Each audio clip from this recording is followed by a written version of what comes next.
आज का जो विषय है बहुत ही महत्वपूर्ण विषय है। विशेष सर्वेक्षण के अधीन आप लोगों को जो महत्वपूर्ण कार्य करना पड़ता है, उस कार्य के दौरान दो तरह के कार्य होते हैं। एक होता है प्रशासनिक कार्य, यानी जो आपको काम करना है, मैंडेटरी है, प्रशासनिक एडमिनिस्ट्रेटिव वर्क उसको कहते हैं, कंप्लीट एडमिनिस्ट्रेशन से संबंधित होता है।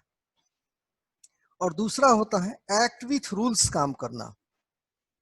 एक्ट विथ रूल्स यानी जो अधिनियम में दिया हुआ है और जो नियमावली में प्रोसीड्यूरल मेथड बनाया हुआ है, उसके आधार पर आपको काम करना है।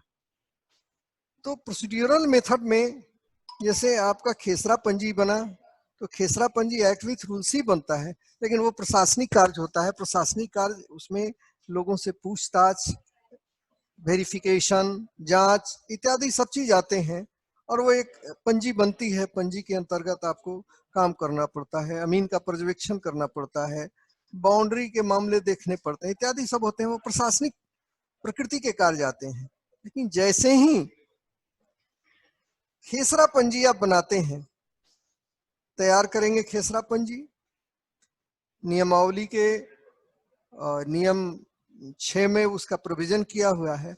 और किसी व्यक्ति को, किसी रैयत को, किसी भूधारी को जब आप प्राप्त कराएंगे, तो उस प्राप्त कराने के बाद जो उसके द्वारा आपत्ति दी जाएगी और उन आपत्तियों की जब आप सुनवाई करेंगे, तो उसको कहते हैं अर्ध न्यायिक कार्यवाही, यानी क्वसी जुडिशियल प्रोसीडिंग। उसमें आपको सुनवाई करनी है। और वो जो सुनवाई का प्रोसीड्यूरल मेथड होता है,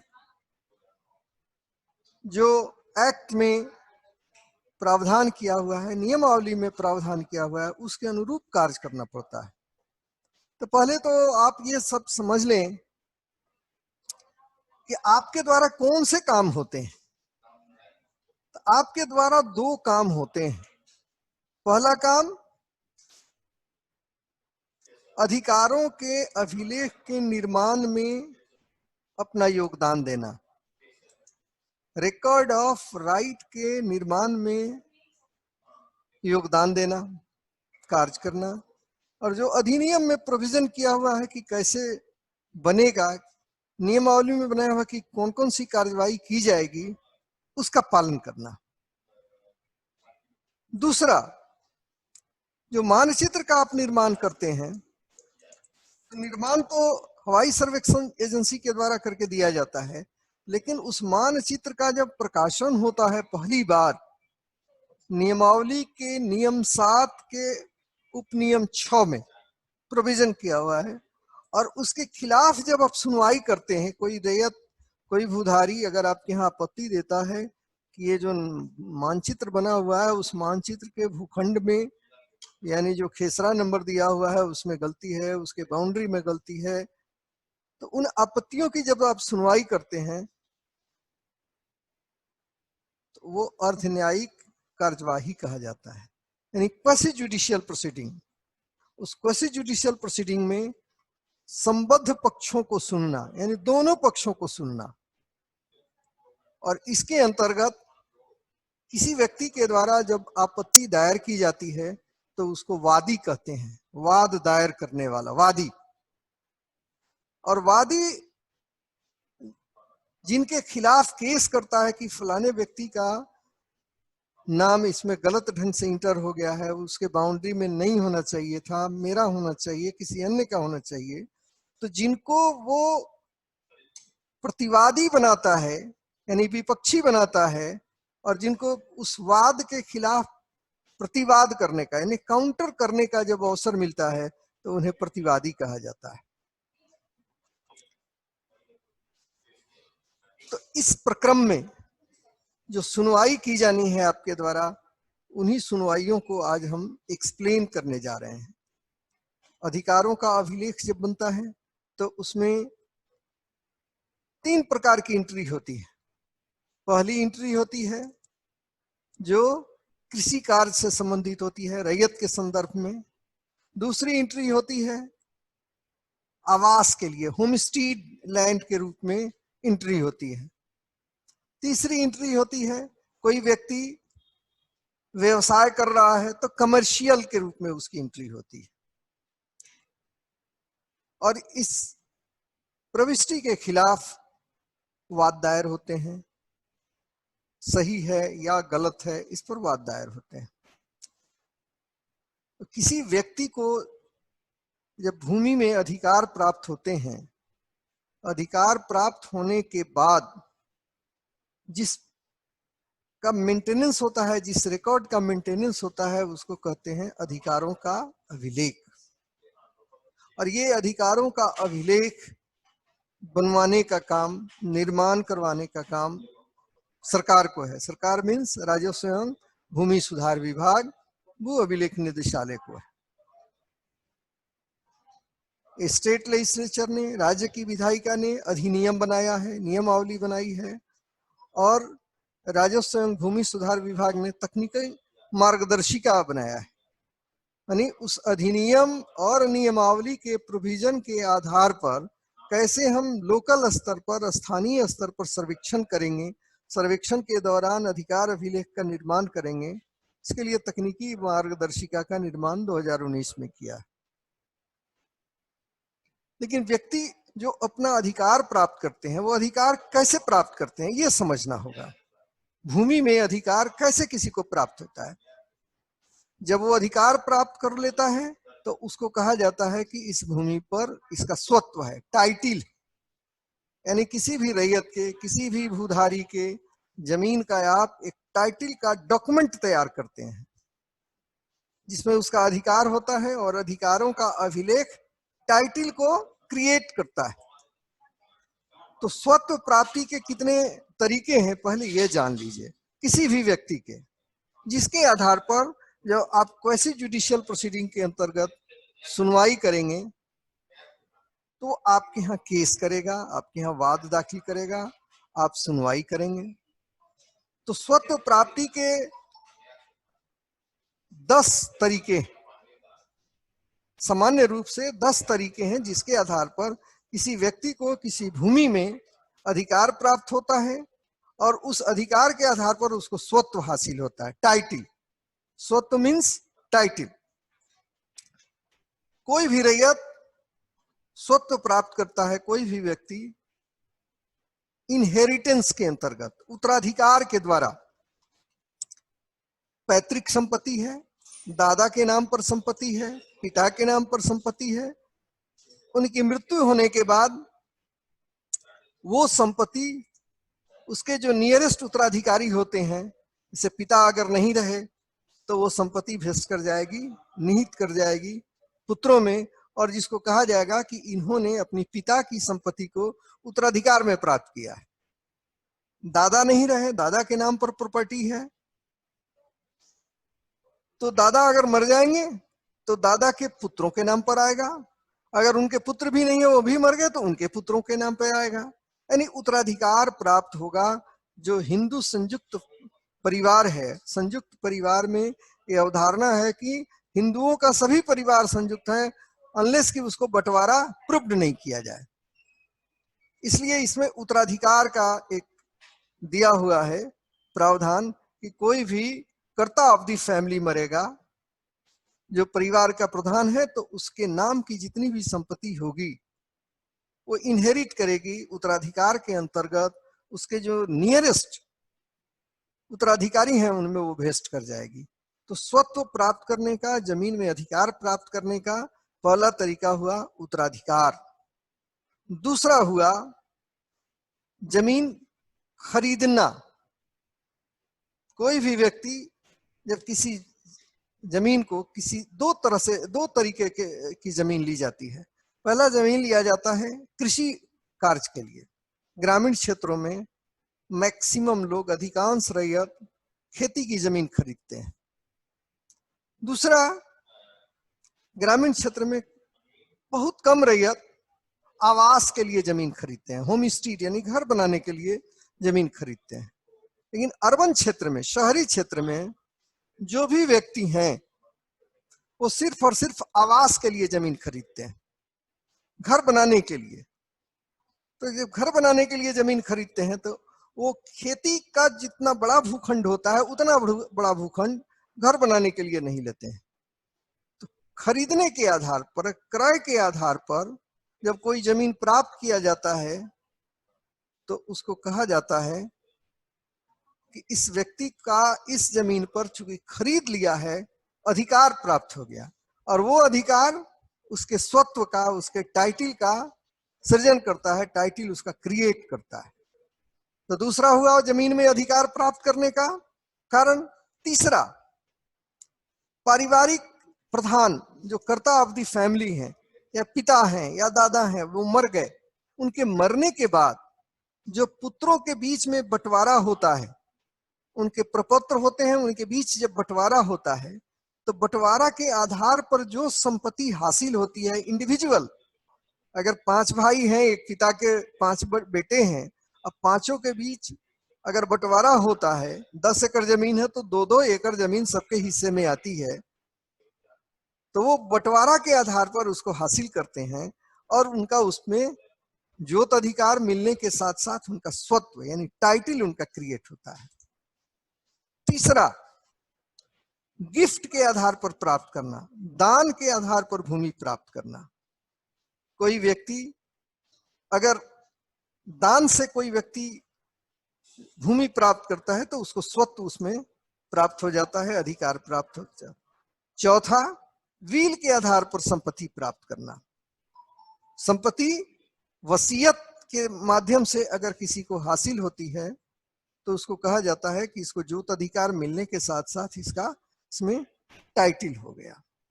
इसके बाद एक्सचेंज करना, जमीन का विनिमय करना।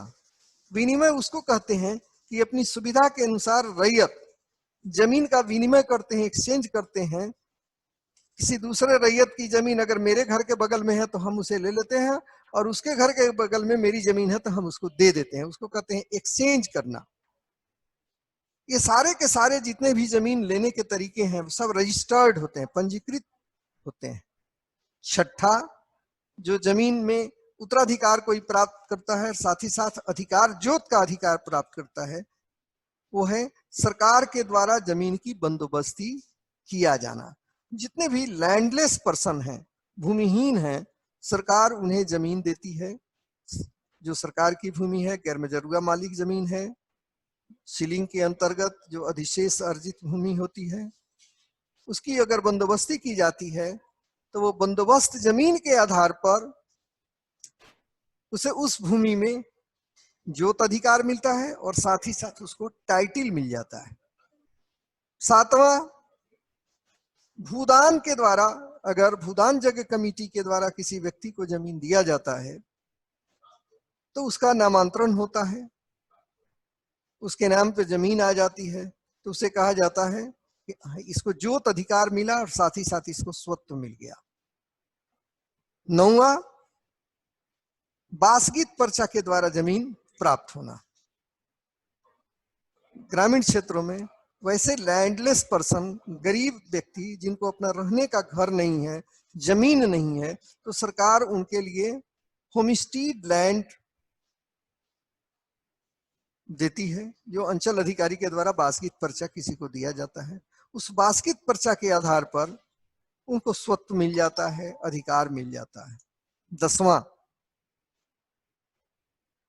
वैसे लैंडलेस रैयत जिनके पास कोई भूमि नहीं है, रहने के लिए भी नहीं है, खेती के लिए भी नहीं है, तो सरकार उनके लिए खरीद कर, रैयती भूमि खरीद कर सरकार जब उनको देती है तो उसके आधार पर उनका स्वत्व का क्रिएट होता है, अधिकार मिल जाता है।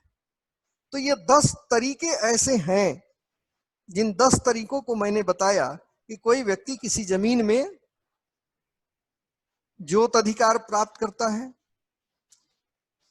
और जोत अधिकार प्राप्त होने के साथ साथ उसका स्वत्व भी क्रिएट होता है, टाइटिल उसका क्रिएट होता है, और आपके द्वारा अधिकारों के अभिलेख के निर्माण में, अधिकारों का अभिलेख, ध्यान देंगे शब्द पर, आप जो बनाते हैं उसको कहते हैं अधिकारों का अभिलेख, यानी खतियान को अधिकारों का अभिलेख इसलिए कहा जाता है कि किसी व्यक्ति ने किसी भूमि में जोत अधिकार प्राप्त किया है, जोतने का, कृषि करने का, तो जो भी कृषि की जमीन होगी उसमें वो घर बनाएगा। घर बनाने वाली जमीन को भी कृषि की ही जमीन कहा जाता है, इसलिए इसमें शब्द का प्रयोग हुआ है जोत अधिकार।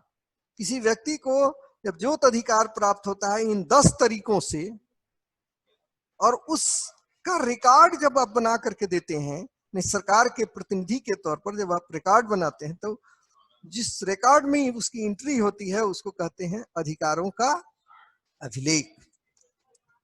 तो अधिकारों के अभिलेख के निर्माण में मैंने बताया कि अधिकार प्राप्ति के तरीके हुए। इस प्रक्रम में जब आप रिकॉर्ड ऑफ राइट बनाने जाते हैं तो रिकॉर्ड ऑफ राइट बनाने के 2 प्रक्रम हैं। स्टेज जिसको कहते हैं, स्टेज नंबर फर्स्ट किस्तवार करना, सब कोई जानते हैं, सब लोगों ने अधिनियम पढ़ लिया होगा, नियमावली का अध्ययन कर लिया होगा। तो जब किस्तवार किया जाता है, उस किस्तवार में यही होता है कि नक्शे में जो बने हुए भूखंड हैं उन भूखंडों का सत्यापन करना, अमीन के द्वारा सत्यापन होता है, और सत्यापन करने के बाद सत्यापित भूखंडों का एक क्रम संख्या यानी पहचान संख्या देना कि जिसके आधार पर उस भूखंड को सुनिश्चित किया जा सके कि भूखंड संख्या कौन है और इसकी बाउंड्री क्या है।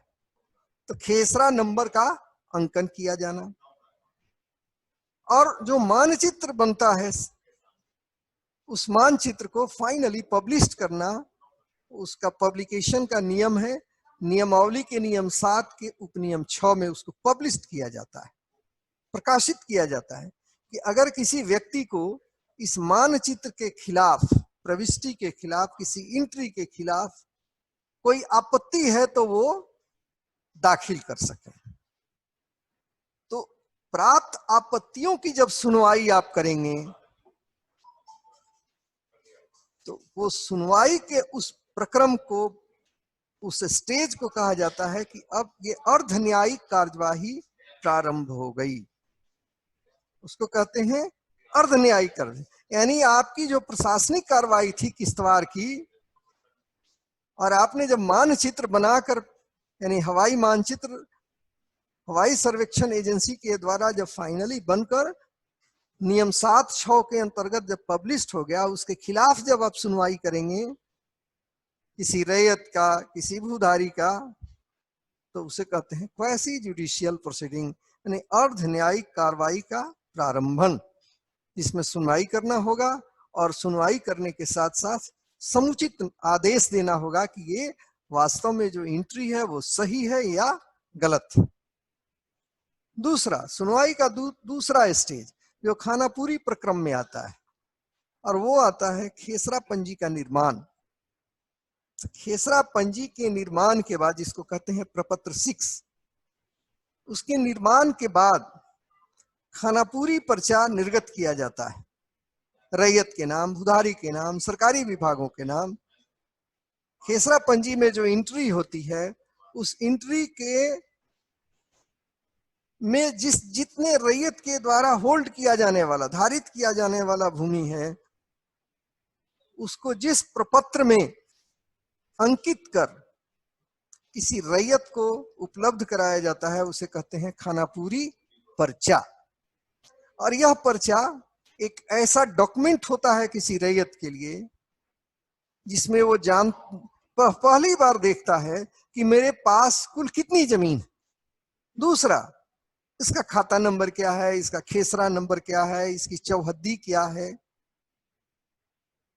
और इसका किस्म क्या है।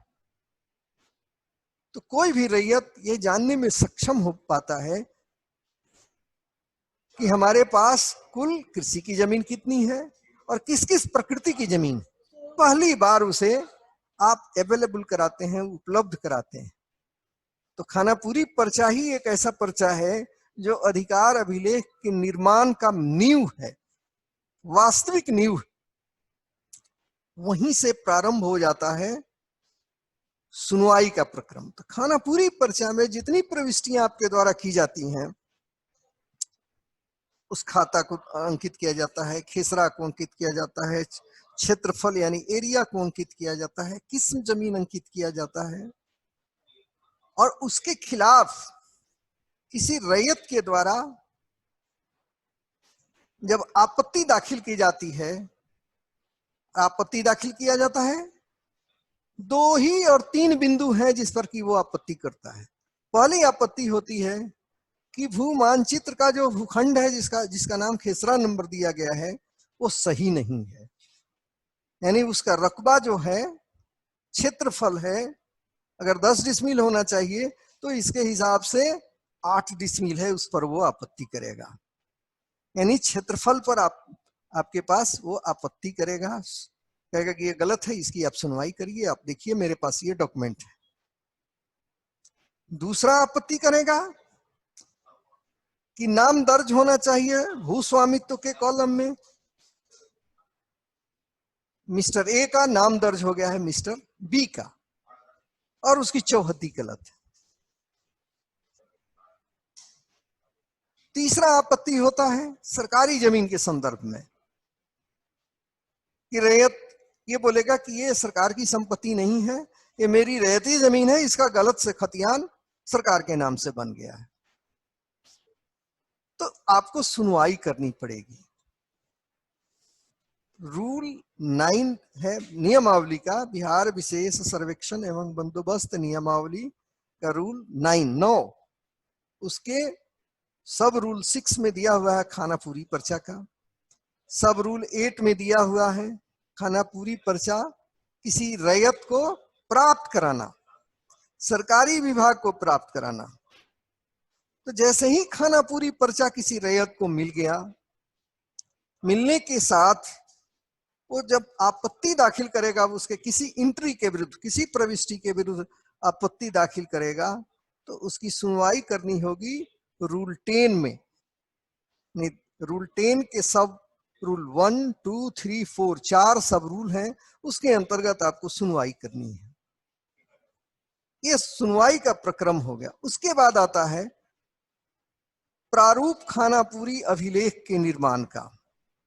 तो प्रारूप खानापूरी अधिकार अभिलेख जब बनता है 11(1) में, रूल 11(1) में, पब्लिकेशन रूल 12 में होता है, तो उसके किसी भी एंट्री के खिलाफ सुनवाई करेंगे सहायक बंदोबस्त पदाधिकारी। वहां आपको सुनवाई नहीं करनी है, वहां सहायक बंदोबस्त पदाधिकारी को करना है। आपके सुनवाई का जो क्षेत्राधिकार बनता है, वो क्षेत्राधिकार बनता है खानापूरी पर्चा। तो अब आप करेंगे क्या, कैसे सुनवाई करेंगे?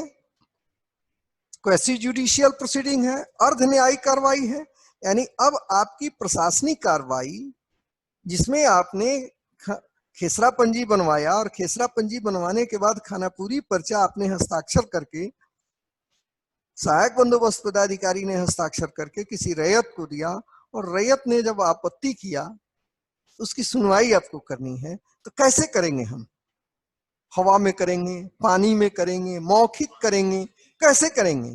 तो उसके लिए एक्ट में, अधिनियम में और नियमावली में प्रावधान किया हुआ है कि जैसे ही कोई वाद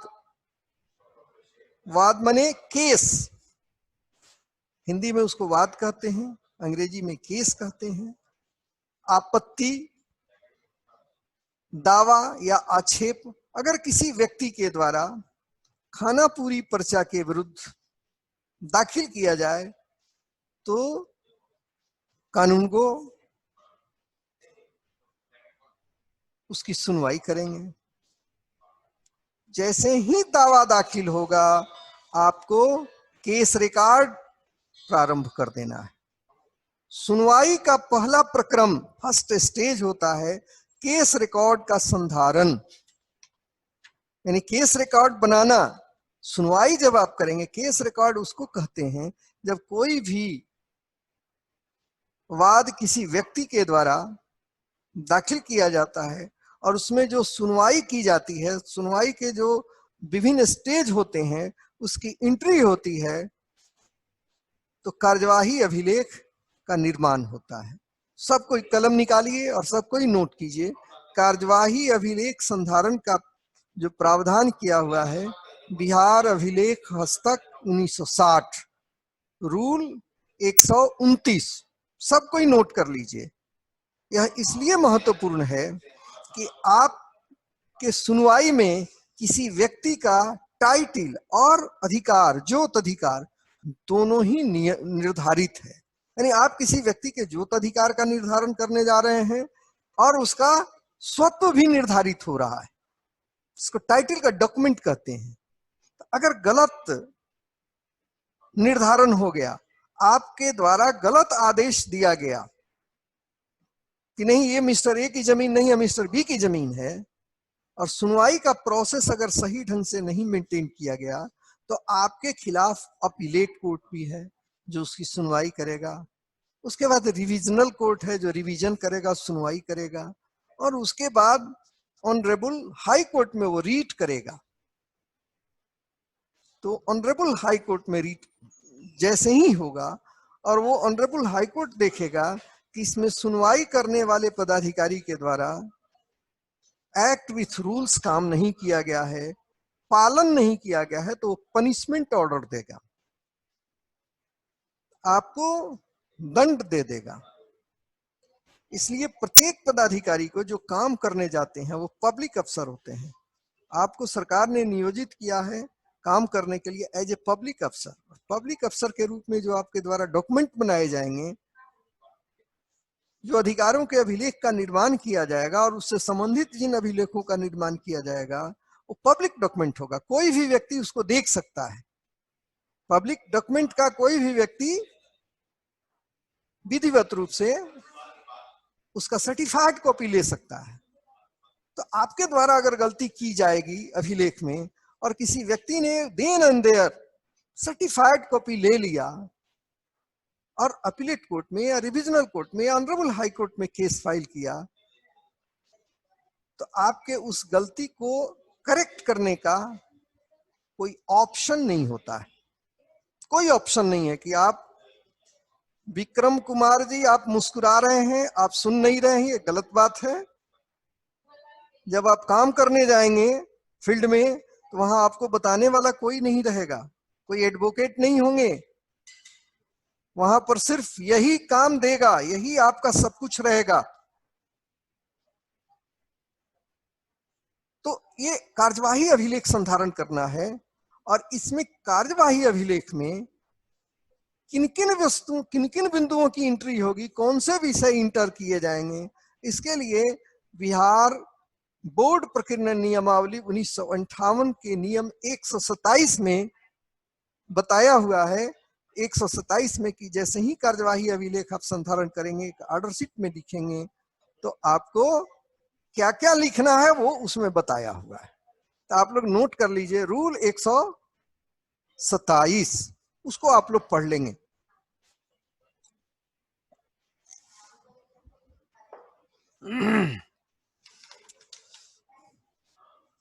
तो कार्यवाही अभिलेख का संधारण आपने किया, किसी व्यक्ति ने खानापुरी पर्चा के खिलाफ केस किया।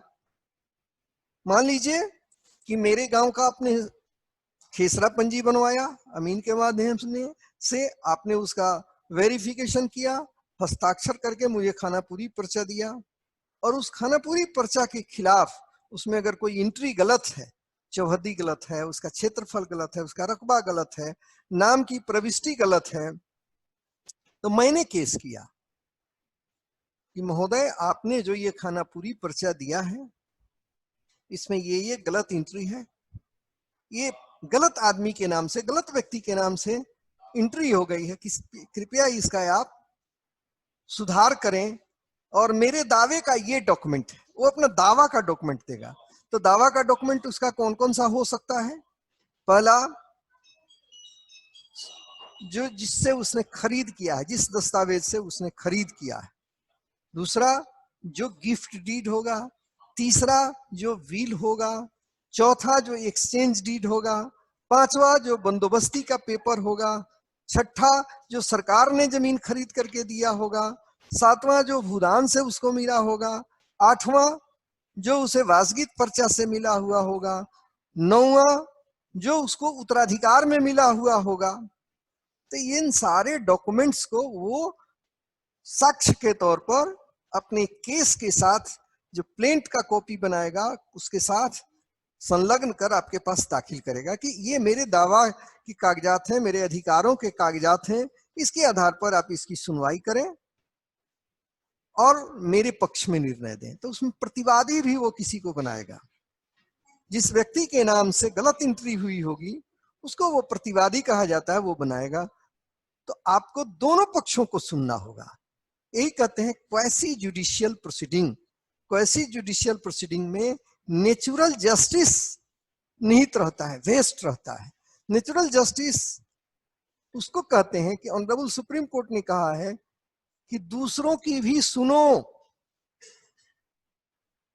नेचुरल जस्टिस, न्याय हित में दूसरों की भी सुनो और सुनने के बाद एक्ट विथ रूल्स, डॉक्यूमेंट के आधार पर तुम निर्णय करो। आर्बिट्ररी मत बनो, मालाफाइडी इंटेंशन से काम नहीं करो, क्योंकि आपके ऊपर एक बहुत बड़ा रडार है न्यायालय का, जो आपके हर एक्शन को वॉच कर रहा है वो, और आपका हर एक्शन रिकॉर्ड में बोल रहा है। जो रिकॉर्ड का निर्माण करने जा रहे हैं, जो अंकित करने जा रहे हैं, अगर उसकी गलती हो रही है, कोई भी त्रुटि हो रही है, तो आपके ऊपर एक वरीय न्यायालय का रडार लगा हुआ है कि वो सर्टिफाइड कॉपी लेगा पीड़ित पक्ष और न्यायालय में आपके खिलाफ जाएगा।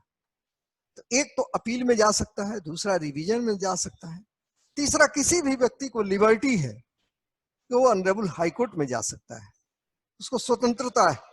आर्टिकल 226 जो कॉन्स्टिट्यूशन का है उसके अंतर्गत वो ऑनरेबल हाईकोर्ट में रीट कर सकता है।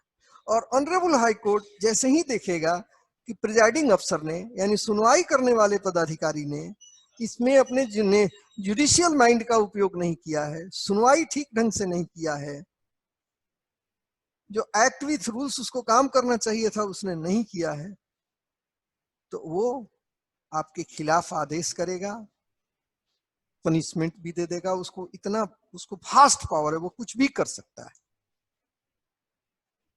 तो सबको सतर्कता बरतनी है कि इस अर्ध न्यायिक कार्यवाही में हम सुनवाई तो करें, लेकिन सुनवाई करने के साथ साथ नैसर्गिक न्याय या नेचुरल जस्टिस का भी पालन करें। तो नेचुरल जस्टिस किसको कहते हैं कि दूसरों की भी सुनो और उसको नोटिस करो। सुनो तो नोटिस करो, तो नोटिस कहाँ करोगे?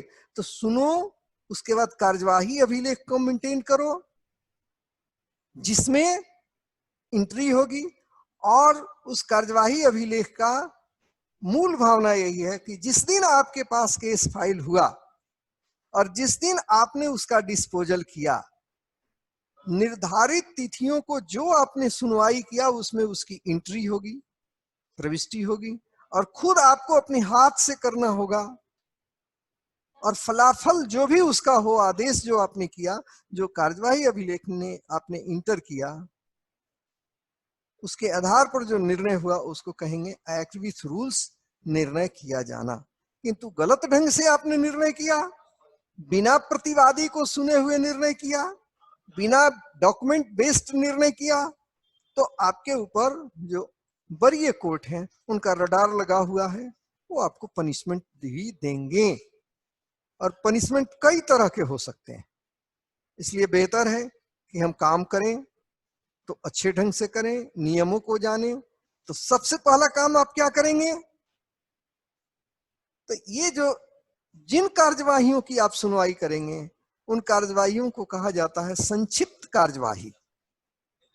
दो तरह की प्रोसीडिंग होती है हम लोगों के देश में, दो तरह की प्रोसीडिंग है। एक प्रोसीडिंग है जिसको कहा जाता है न्यायिक कार्यवाही, यानी कंप्लीट न्यायिक, जिसको न्यायपालिका सुनवाई करती है, जिसको सिविल कोर्ट कहा जाता है।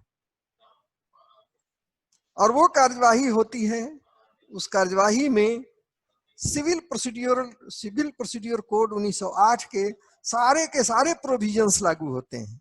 और दूसरी कार्यवाही होती है, आप सभी कोई नोट करें, सिविल प्रोसीड्यूर कोड 1908, उसके आधार पर आपको सुनवाई करनी।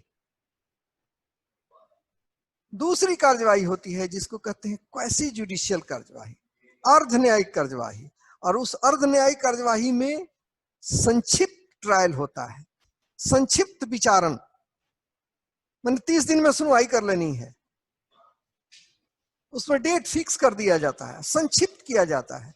उसमें जो सीपीसी के जितने सारे प्रोविजंस हैं, सिविल प्रोसीड्यूर कोड 1908 के, वो सब उस पर लागू नहीं होते हैं, कम लागू होते हैं। गवाही की प्रक्रिया नहीं होती है, डॉक्यूमेंट का प्रोडक्शन होता है, समरली जिसको कहते हैं संक्षिप्त रूप से होता है। तो बिहार विशेष सर्वेक्षण एवं बंदोबस्त अधिनियम का सेक्शन 22 ये प्रोविजन कर रहा है कि कोई भी जो सुनवाई होगी इस अधिनियम के अंतर्गत, किसी भी प्रकार का वाद अगर दाखिल किया जाता है किसी के द्वारा, किसी भी प्रकृति का, तो उसकी सुनवाई संक्षिप्त विचारण के रूप में होगी, यानी समरी ट्रायल उसको कहते हैं। विचारण की हिंदी है, अंग्रेजी है ट्रायल। तो ये ट्रायल जो होता है संक्षिप्त विचारण, वो आपको किसी किताब में नहीं मिलेगा, खोजने से नहीं मिलेगा। इसका प्रोसीड्यूर कहाँ है? तो इसका प्रोसीड्यूर दिया हुआ है सिविल प्रोसीड्यूर कोड 1908 के ऑर्डर 37 में दिया हुआ है। ऑर्डर 37 का रूल 2 और 7, यही 2 रेलिवेंट है जिसके आधार पर आपको सुनवाई करनी है। तो सीपीसी के सारे प्रोविजंस आप पर लागू नहीं होंगे, आप पर लागू होंगे सिर्फ और सिर्फ जो डॉक्यूमेंट के प्रोडक्शन के संदर्भ में जो प्रोविजन किए गए हैं कि किसी व्यक्ति को अगर हम सुन रहे हैं तो उसके कागजात का भी हम अवलोकन करें और कार्यवाही अभिलेख में उसकी एंट्री करें और तत्पश्चात सुनवाई का निर्णय दें। और वो लिमिट, टाइम लिमिट है उसका, 30 दिन फिक्स किया हुआ है। खानापुरी पर्चा के खिलाफ आपको जो सुनवाई करनी है 30 दिन में डिस्पोजल कर देना है, उसको लंबा आप नहीं खींच सकते हैं। और वो 30 दिन होता है 30 कार्य दिवस। तो इन कार्य दिवसों के भीतर आपको सुनवाई करनी होगी। तो पहला काम आपको करना है कि जैसे ही केस फाइल हो, कार्यवाही अभिलेख का संधारण। और कार्यवाही अभिलेख का संधारण कैसे होगा वो मैंने बताया, बिहार अभिलेख हस्तक, वो आपको दिया हुआ है रिकॉर्ड मैनुअल 1960 के रूल 129 में दिया हुआ है और बोर्ड प्रकीर्ण नियमावली के रूल 127 में दिया हुआ है। इन दोनों नियमों को निश्चित रूप से पढ़ लेंगे क्वैसी जुडिशियल कार्यवाही करने के पहले, क्योंकि रैयत भूधारी जमीन के मामले में भी आपसे बहुत ज्यादा जानते होंगे। दूसरा, वो अपने एडवोकेट्स से केस हिस्ट्री बनवाएंगे कि कहां कहां आपने गलती किया है। कानून की बारीकियों को वो उसमें लिखेंगे कि आपके द्वारा ये गलती हुई है, आपके द्वारा ये गलती हुई है। तो अभिलेख में क्या लिखना है, कौन चीज लिखना है, यह भी दिया हुआ है बोर्ड प्रकीर्ण नियमावली 1958 के रूल 127 में। उसको आप पढ़ लेंगे कि क्या हमें लिखना है। कार्यवाही अभिलेख का संधारण हो गया। दूसरा आपको काम करना है नोटिस करना। प्रतिवादी जो बनाए जाएंगे वादी के द्वारा कि इनके नाम से गलत एंट्री हो गई है, गलत प्रविष्टि हो गई है, तो जिनको प्रतिवादी बनाया जाएगा उस प्रतिवादी को सुनना। तीसरा जो आपको ध्यान देना है कि आपके द्वारा खानापुरी पर्चा बनाया गया, खानापुरी पर्चा सर्विस कराया गया संबंधित रैयत को, संबंधित भूधारी को, आपने खानापुरी पर्चा दिलवा दिया, तो वाद कौन फाइल करेगा, आपके पास केस कौन फाइल करेगा?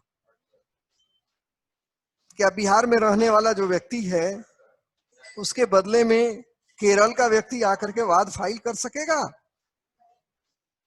नहीं करेगा। तो उसके नियम बनाए हुए हैं, उसके तरीके बताए हुए हैं। ये सब कोई आप लोग नोट करते जाएं जल्दी जल्दी। ये जुडिशियल सिस्टम लंबा सिस्टम है, बड़ा सिस्टम है और ब्रीफ में ही मुझे बताना है। संक्षिप्त में बताना है। तो केस जब फाइल किया जाएगा तो वादी, जिसको कहा जाता है कि रैयत या भूधारी, यानी जो पीड़ित पक्ष होगा, जो आपने खानापुरी पर्चा बनाकर किसी को दिया और उसके प्रति वो एग्रीव्ड है, वो नाराज है कि साहब ये तो गलत एंट्री है,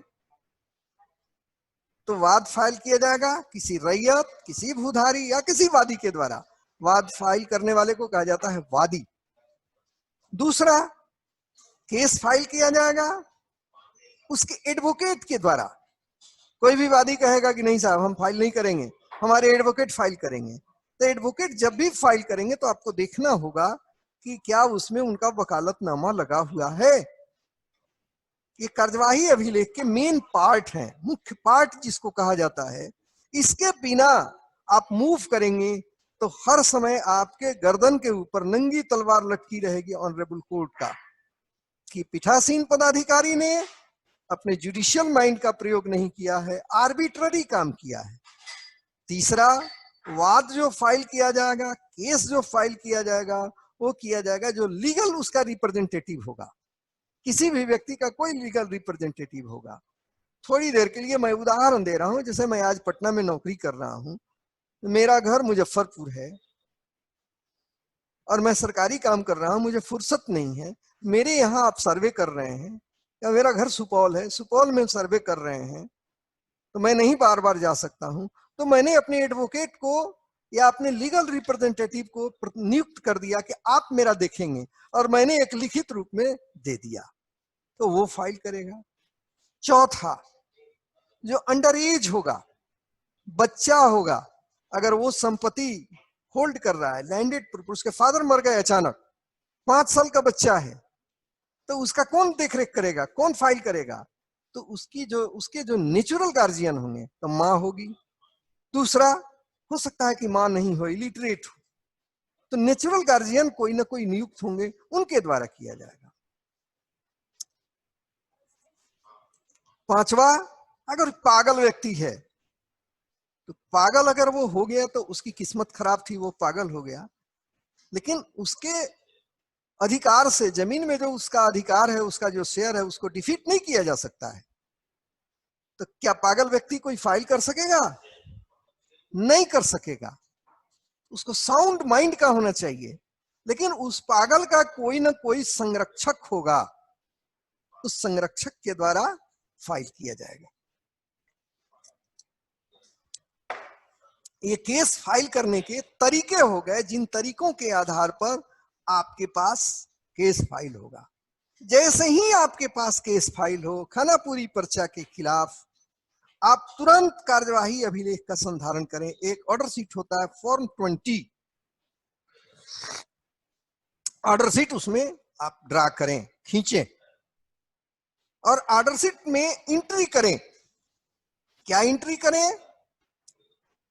वादी का पूरा नाम, पता, पिता का नाम, और उनके द्वारा जो प्रतिवादी बनाए गए हैं उनका नाम, पूरा पता। तीसरा, उसमें जो एंट्री करेंगे, वाद का प्रकार, किस तरीके का इन्होंने केस किया है, रकबा सुधार का किया है कि नक्शा सुधार का किया है कि चौहद्दी में गलती है उसका किया है, उसका। चौथा, जो आप नोट करेंगे कि इसके साथ साथ उन्होंने डॉक्यूमेंट क्या दाखिल किया है,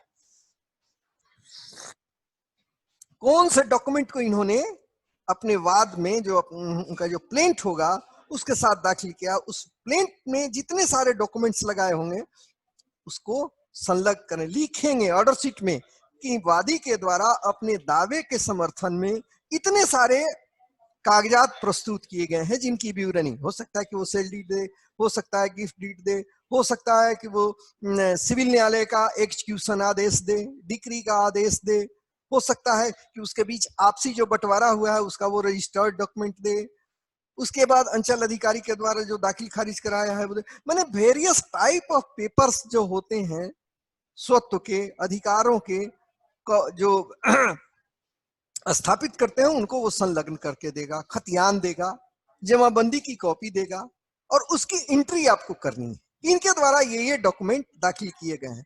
भूल करके भी कभी भी, सब कोई आज कसम खा लें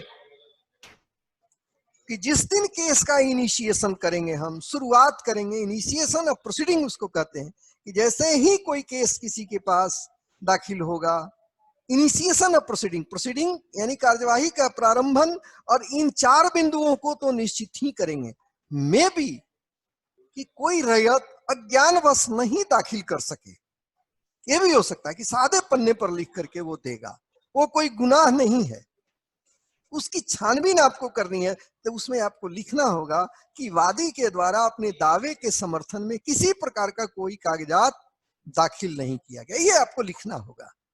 5वां, जो सबसे बड़ा आपको बचाने का कवच, कुंडल जिसको कहते हैं, कवच दिया जाता है, कि जैसे ही हो जाएगा आप जरूर उसके जो ऑर्डर शीट बनाएंगे उसके मार्जिन में उसका हस्ताक्षर करा लेंगे वादी का, कि देखो भैया तुम्हारा हमने इंटर कर लिया है, तुम इसको देख करके संतुष्ट हो। वो संतुष्ट हो जाएगी कि नहीं, मेरे कागज की उचित प्रविष्टि हुई है। और आपको आपके खिलाफ अगर अपील भी होगी, रिवीजन भी होगा, ऑनरेबल हाई कोर्ट में रीट भी होगा, तो ऑनरेबल कोर्ट सबसे पहला देखेगा कि क्या प्रिजाइडिंग अफसर ने प्रोसीड्यूरल मेथड का पालन किया है, एडॉप्ट किया है। और जैसे ही वो देखेगा कि हाँ साहब उसने पालन किया है, तो वो थैंक्स देगा कि नहीं, उसने अपने जुडिशियल माइंड का प्रयोग किया है। क्योंकि इनिशिएशन ऑफ प्रोसीडिंग आपके स्तर से होती है, तो पालन आप ही को करना है। देन एंड देयर आप लास्ट में लिखेंगे कि प्रतिवादी को नोटिस करें कि वे अपना पक्ष दिनांक इतना को मेरे सामने उपस्थित होकर, अगर उनके अधिवक्ता होंगे तो अधिवक्ता को आप सीन करा लेंगे, लिखवा लेंगे कि फलाने तारीख तक आप इसमें अपीयर होकर के अपना पक्ष रखें। आप नोटिस आपने किया, तो नोटिस कैसे करेंगे? तो नोटिस का प्रोसीड्यूर दिया हुआ है रूल 9 के सब रूल 8, 9, 10, उसमें प्रोविजन किया है कि नोटिस कैसे जाएगा। तो नोटिस एक किसी को प्राप्त करना, आपने नोटिस भेजा, उसने प्राप्त किया, अगर प्राप्त कर लिया तो आपका ओनस खत्म हो गया कि हाँ साहब उसने अपना नोटिस प्राप्त कर लिया। दूसरा, अगर उसने नोटिस जानबूझ करके नहीं लिया तब क्या कार्रवाई करेंगे? तो जानबूझ करके नहीं लिया तो उसका प्रोसीड्यूरल मेथड है कि उसके जो नोटिस तामीला करने जाएगा, पहली बार उस नोटिस पर लिखेगा कि मैंने इनको नोटिस दिया कि इन्होंने लेने से इनकार किया, और उसका डायरेक्शन ये उसको देना पड़ेगा कि वहां पर जो गवाह हो, जो भी उनका नाम, पिता का नाम, तिथि और समय जरूर नोट करा लो, इनके सामने मैंने दिया, इन्होंने नहीं लिया। तो पुनः उसको नोटिस की जाएगी। तरीका है नोटिस का, सूचना देने का। अगर इसके बावजूद वो नहीं लेते हैं, तब आप क्या करेंगे? वो भाग रहे हैं, नोटिस लेने से भाग रहे हैं प्रतिवादी, तब आप क्या करेंगे कि उसका घर का जो सामने वाला पोर्शन है, दरवाजा या जहां वो बिजनेस करता है, वहां पर नोटिस चिपका दिया जाएगा। आपको सरल शब्दों में बताया जा रहा है, तरीके बताए जा रहे हैं, इसका बहुत क्लिष्ट भी है, बहुत सरल शब्दों में बताया जा रहा है। तो वो मिल जाएगा उसको नोटिस। इसके बावजूद अगर कोई रैयत अपीयर नहीं होता है, उपस्थित नहीं होता है, तो सबको ही आप लोग कलम निकालें और नोट कर लें। सभी मैंडेटरी है सबको नोट करना, क्योंकि ये जब वहां कार्रवाई आप प्रारंभ करेंगे तो आपका यही रक्षा करने वाला होगा कि आप लिखेंगे आदेश फलक में, ऑर्डर शीट में आप लिखेंगे कि वादी के द्वारा बनाए गए प्रतिवादी को दिनांक कितना को नोटिस भेजा गया, उन्होंने नोटिस लेने से इनकार किया, दूसरी बार उनको भेजा गया, उन्होंने इनकार किया, तब दरवाजे पर चिपका दिया गया जिसका आदेश फलक में लगा हुआ है, साक्ष्य लगा हुआ है। तीसरा, इन्हें हो सकता है कि आपने उनको रजिस्टर्ड डाक से भी भेजा हो, नहीं भी भेज सकते हैं। इसके बाद चूंकि इसका संक्षिप्त ट्रायल करना है, तो पेपर में निकालना, पब्लिश करना, ये मैंने क्यों कहा है पब्लिश करना, कि ये नोटिस लेने के लिए कोई व्यक्ति अपने घर पे नहीं बैठा हुआ रहेगा। फर्ज कीजिए कि आप पटना में हैं, आप पटना में नौकरी कर रहे हैं, और आपका घर अगर किशनगंज जिले में है तो आप घर पे तो नहीं बैठे हुए हैं, तो नोटिस कैसे तामीला होगा आप पर? कोई लेने के लिए वहां नहीं है, तो पेपर में पब्लिश करेंगे, दैनिक समाचार पत्र में प्रकाशित करेंगे। काफी वैल्यूएबल जमीन है मेरी और कॉस्टली भी है, तो पेपर में दैनिक समाचार पत्र में प्रकाशित करेंगे, तो ये माना जाएगा कि समाचार पत्र इस युग में सब कोई पढ़ते हैं और समाचार पत्र के माध्यम से उनको जरूर जानकारी हो जाएगी, कोई ना कोई उन्हें जानकारी दे देगा कि साहब आपकी जमीन पर ऐसे ऐसे है, आप कृपया उपस्थित होकर के। तीसरा, इस बार विशेष प्रोविजन किया हुआ है कि कोई भी व्यक्ति जब अपना स्वघोषणा दाखिल करेगा तो उस स्वघोषणा में उसको मोबाइल नंबर भी डाल देना है अपना। तो जैसे ही वो मोबाइल नंबर डाले हुए रहेगा, आप सर्च किए रहेंगे, तो आप उसको एसएमएस कर देंगे कि फलाने तारीख को सुनवाई है, तो वो एक एविडेंस हो जाएगा, एसएमएस एविडेंस हो जाएगा कि नहीं मैंने उनको एसएमएस भी किया। यानी न्याय हित में किसी भी व्यक्ति को सुनने के लिए अवसर देना ही नैसर्गिक न्याय कहा जाता है, नेचुरल जस्टिस कहा जाता है। तो जब सामान्य नोटिस से कोई व्यक्ति अपीयर नहीं हो, तो एबनॉर्मल सिचुएशन में आप सिविल प्रोसीड्यूर कोड 1908 के आदेश 5 रूल 1 से लेकर के 20 तक में जो प्रोविजंस दिए हुए हैं उसका पालन करेंगे, उसको पढ़ लेंगे। इसीलिए मैंने कहा है कि सिविल प्रोसीड्यूर कोड सब पर अप्लीकेबल नहीं है, एक उसके कुछ चीज डॉक्यूमेंट के प्रोडक्शन पर, नोटिस के संदर्भ में वो अप्लीकेबल है। तो आपको मैंने बताया वाद दायर कौन करेगा, वाद दायर होने के बाद आप कार्यवाही अभिलेख में क्या लिखेंगे, उसके बाद मैंने बताया कि नोटिस कैसे करेंगे। अब नोटिस करने के बाद व्यक्ति अपीयर भी हो सकता है और नहीं भी अपीयर होगा आपके पास। मान लीजिए कि वादी ने केस फाइल किया, आपके पास दायर किया, और निर्धारित तिथि को सुनवाई होने के समय जब आपने डेट फिक्स किया कि ठीक है भाई, मैं आपके डॉक्यूमेंट के आधार पर और प्रतिवादी के अपीयरेंस हो जाने के बाद मैं फलाने तारीख को इस केस की सुनवाई करूंगा, उस दिन वादी एब्सकॉन्ड कर जाए, नहीं आए, अपीयर नहीं हो, तो जब वादी ही नहीं अपीयर हो रहा है, अपना पक्ष नहीं रख रहा है, तो प्रतिवादी किस बात का जवाब देगा? तो ऑप्शन है कि अगर वादी अपीयर नहीं होता है तो आप पुनः एक नोटिस उसे और दें। प्रतिवादी अगर अपीयर नहीं होता है तो पुनः आप उसको नोटिस करें। अगर आपके नोटिस करने के बाद और नोटिस प्राप्त करने के बाद भी अपीयरेंस नहीं होता है तो निर्धारित तिथि को आप आदेश फलक में ऑर्डर शीट में लिखेंगे, जो भी एब्सेंट पक्ष होगा, अनुपस्थित पक्ष होगा, उसके बारे में लिखेंगे कि इस कार्यालय के द्वारा दिनांक कितना को नोटिस किया गया, जिसे उन्होंने खुद प्राप्त किया, प्राप्त करने के बाद भी उनकी उपस्थिति नहीं हुई, पुनः उनको नोटिस किया गया जिसे उन्होंने प्राप्त किया, फिर भी उनके द्वारा कोई उपस्थिति नहीं दी गई। तीसरा, दैनिक समाचार पत्र में प्रकाशित किया गया, जिसकी दैनिक समाचार पत्र के प्रकाशन का जो नोटिस जो प्रकाशित होता है उसकी कटिंग लगानी पड़ती है कार्यवाही अभिलेख में, जिसकी प्रति संलग्न है, इसके बावजूद उनके द्वारा कोई उपस्थिति नहीं दी गई, तब आपको सबसे बड़ा हथियार मिलता है कि अब आप ये लिखें कि न्याय हित में वादी को या प्रतिवादी को अपना पक्ष प्रस्तुत करने के लिए पर्याप्त अवसर दिया गया, अवसर देने के बाद इनके द्वारा उपस्थिति नहीं दी गई है, जो यह साबित करता है कि उन्हें इस वाद में अपना पक्ष रखने के प्रति कोई अभिरुचि नहीं। अगर प्रतिवादी नहीं अपीयर हो रहा है तब आप यही लिखेंगे, कोई अभिरुचि नहीं है, तथा वे वादी के द्वारा जो दावा किया गया है किसी जमीन पर, किसी भी बिंदु पर, उसको स्वीकार करते हैं। दो ही चीज होगा, अगर वो स्वीकार करेगा तो अपीयर नहीं होगा, या जानबूझ करके अपीयर नहीं होगा। तब इसमें दिया हुआ है कि एक पक्षीय सुनवाई करेगा पीठासीन पदाधिकारी।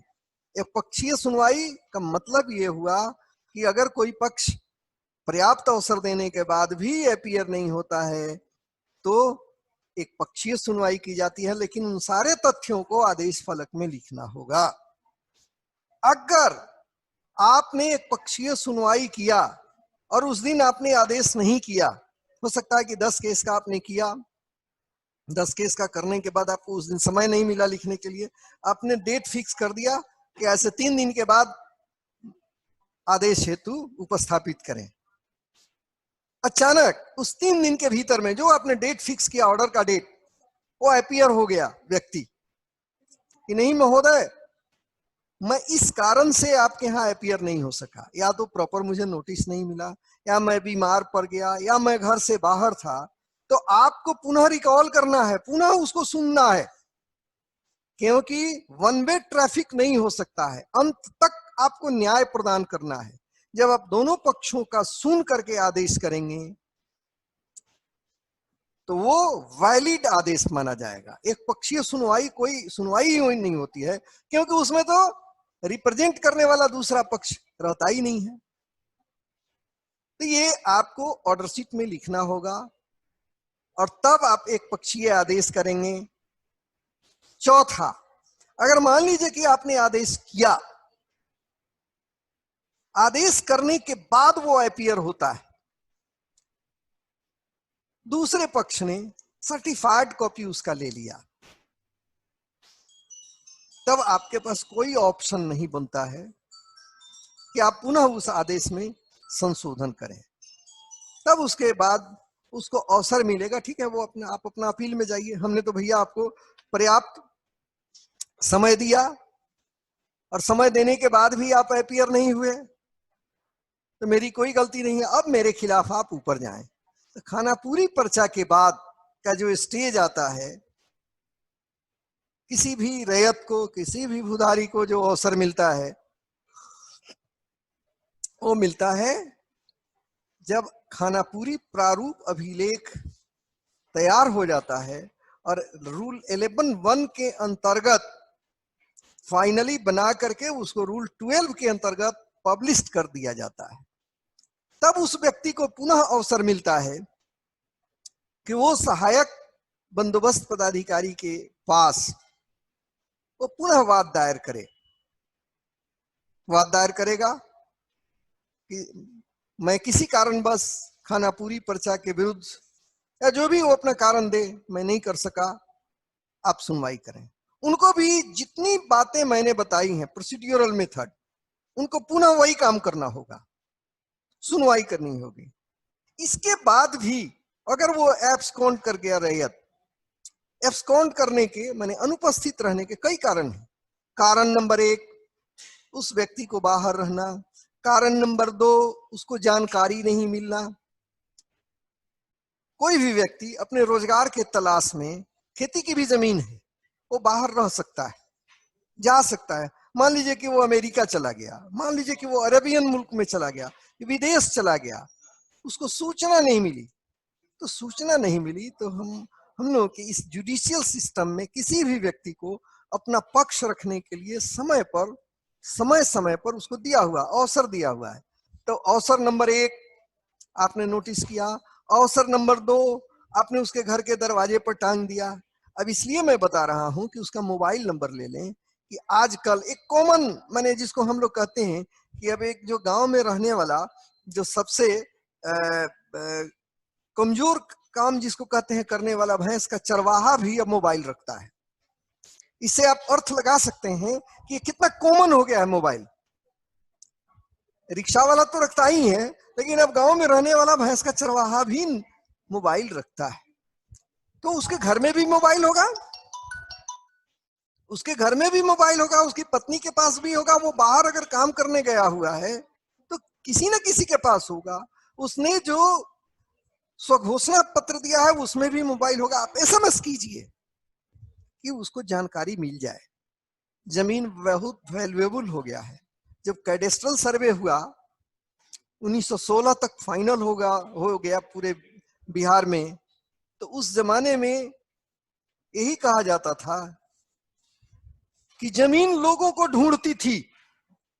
आज स्थिति ये है कि लोग जमीन को ढूंढते हैं कि कहां जमीन है कि हम घर बनाएं, कहां जमीन है कि हम खेती करें। उल्टा हो गया।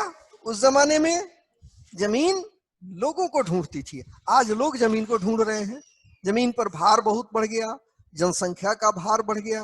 कोई भी जमीन जो गांव का पहले अगर 1 लाख रुपए में 1 एकड़ प्राप्त हो जाता था, तो आज 1 करोड़ में 1 एकड़ मिल रहा है।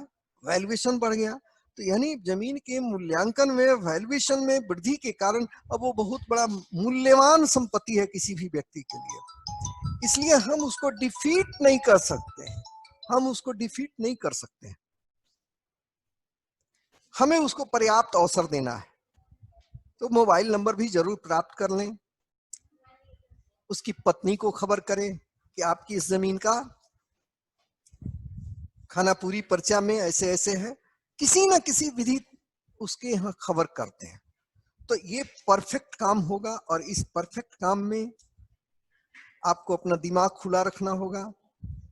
कई तरह के लोग होंगे, कई तरह के प्रलोभन देने वाले लोग होंगे, रिप्रेजेंट करने वाले होंगे। तो गांव में बहुत सारे ऐसे लोग हैं जो इलिटरेट भी हैं, जो जमीन के बारे में नहीं जानते हैं।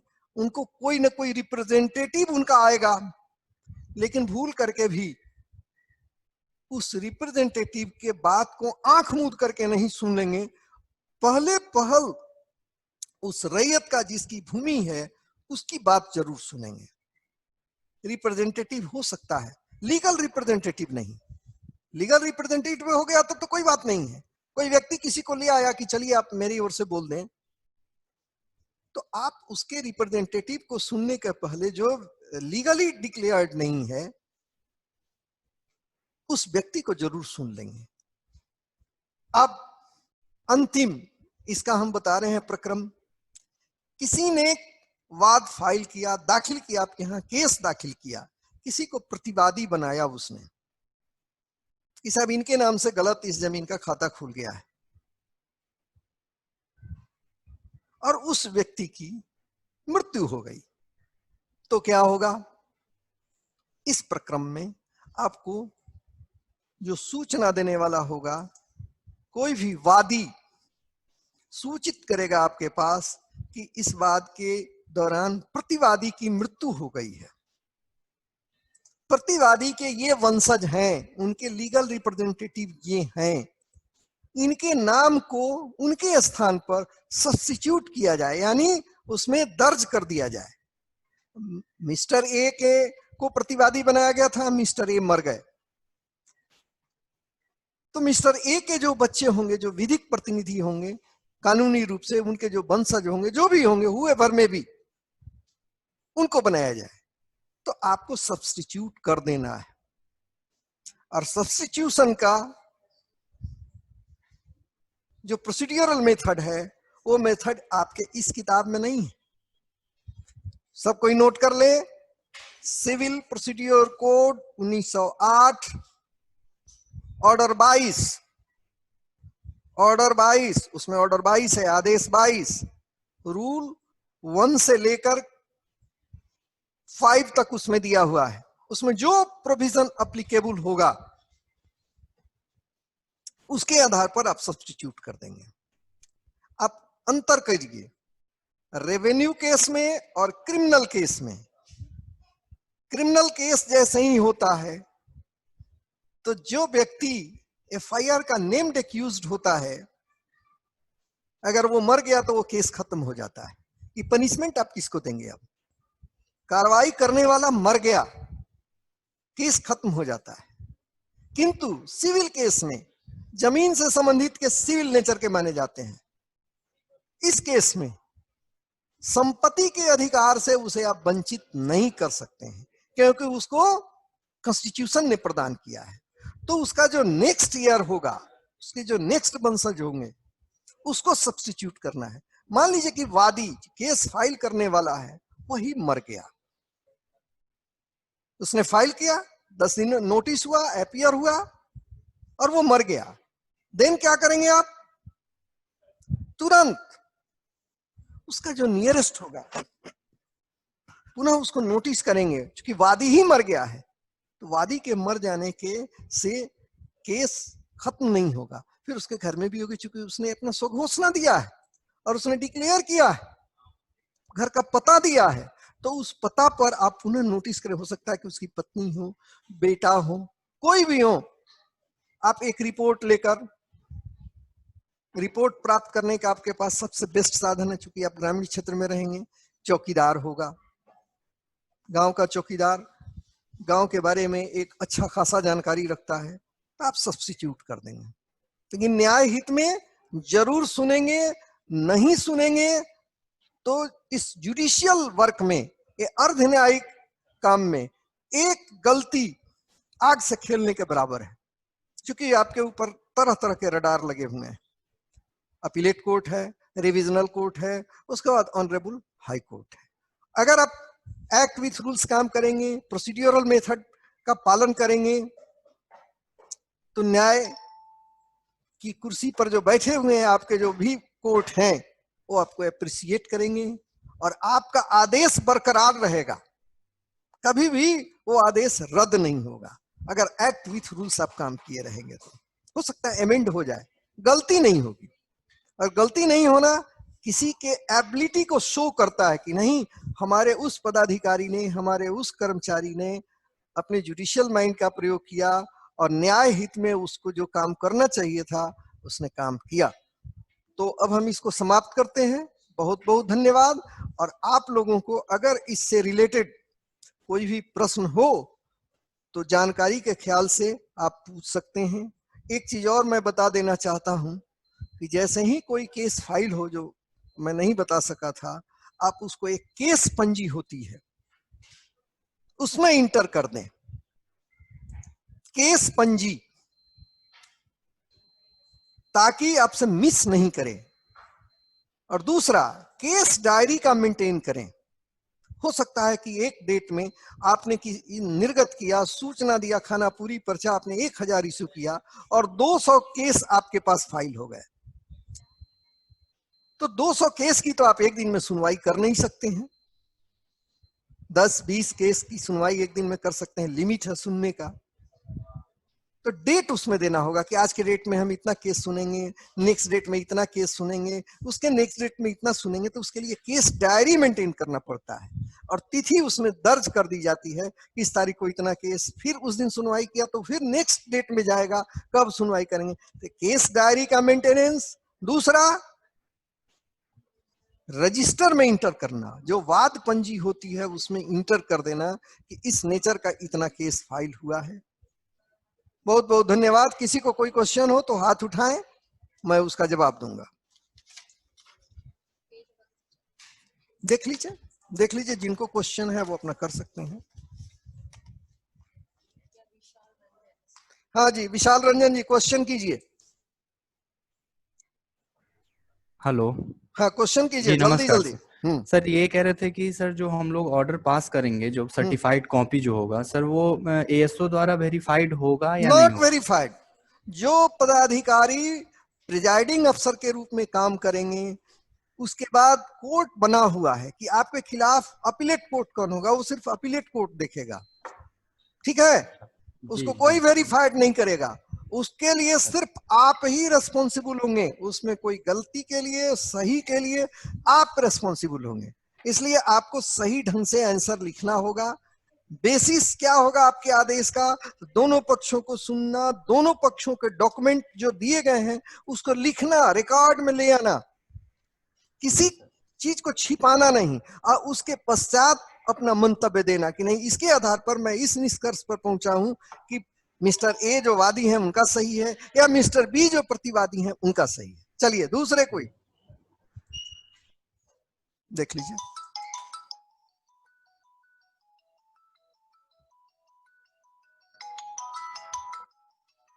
हेलो। हाँ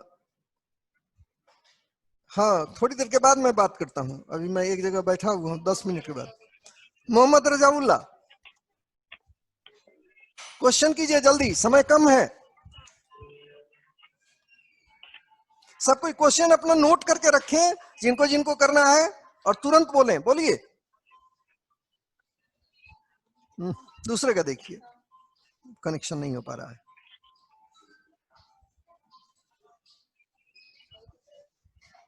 क्वेश्चन नहीं बोल रहा है। जफरुल्लाह जी, अपने आप को अनम्यूट करिए।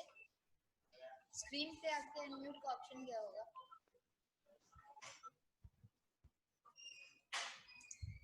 दूसरा देखिए, टाइम कम है। 1:22 हो गया। दानिश अंसारी, दानिश अंसारी, आप अनम्यूट करिए अपने आप को। दानिश अंसारी। यस सर, पूछना ये था कि हेलो। हाँ बोलिए, मैं सुन रहा हूँ, बोलिए। सर ये पूछना था कि सरकारी जमीन जो हम लोग पढ़े हैं अभी तक, खास महल की जमीन, कैसरे हिंद की जमीन या वासगीस पर्चा वाली जमीन, इसके अलावा और कौन कौन सी सरकारी जमीन होगी और कौन सी रैयती जमीन होगी, वहाँ पे कैसे समझेंगे सर? खतियान के जितने भी सरकारी जमीन के थोड़ा केस सर होंगे एक्सप्लेन कर वो दे। कानून को उसकी सुनवाई नहीं करेंगे, उनको नहीं सुनना है। और जो सरकारी जमीन होगी, गैर मजरूआ मालिक जमीन होगी, गैर मजरूआ आम जमीन होगी, उसका खतियान का जो लास्ट पन्ना होता है, जो कैडेस्ट्रल सर्वे खतियान है, रिविजनल सर्वे खतियान है, उसमें दर्ज होता है।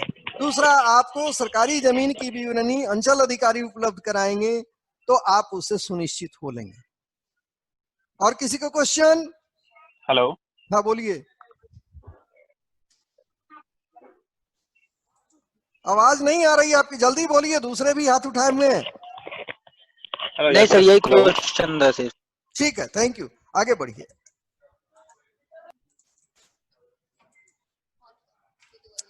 नहीं, दूसरे का देखिए, ये अमन कुमार। हेलो। हाँ अमन कुमार जी बोलिए।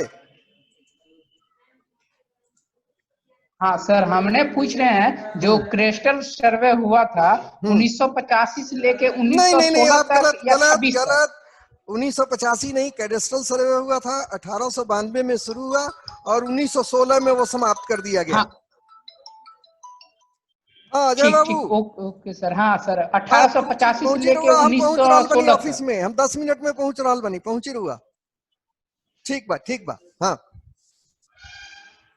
हाँ, वो देखिए, कैडेस्ट्रल सर्वे का टाइम आप लोग सबको ही नोट कर लीजिए, सबके जानकारी में मैं दे रहा हूँ कि बिहार हाँ, में कैडेस्ट्रल 1885 सर्वे से लेके 1916 1892 तक। से लेकर 1916 के बीच में संपन्न हो गया, उन जिलों में जहां बिहार काश्तकारी अधिनियम लागू था। हाँ हाँ, चलिए बिहार, आगे बढ़िए। झारखंड, उड़ीसा। झारखंड का छोड़ दीजिए, झारखंड का 2 एक्ट है, एसपीटी एक्ट है और सीएनटी एक्ट है, उसके आधार पर हुआ, उसे आपको कोई लेना देना नहीं है। अरविंद कुमार बोलिए, क्वेश्चन पूछिए। हाँ नमस्कार सर। हाँ बोलिए। सर हम बोल रहे थे सर कि हम लोग को जो भी करना है सुनवाई, उसके दौरान जो रूल आप बताए हैं, सिविल प्रोसीजर कोड 1908 है ना, तो उस टाइप के कितने हमको सर, मतलब उस टाइप के अधिनियम को देख लेना है, मतलब उस टाइप से कुछ हमको बता देंगे सर? तो पढ़ना होगा।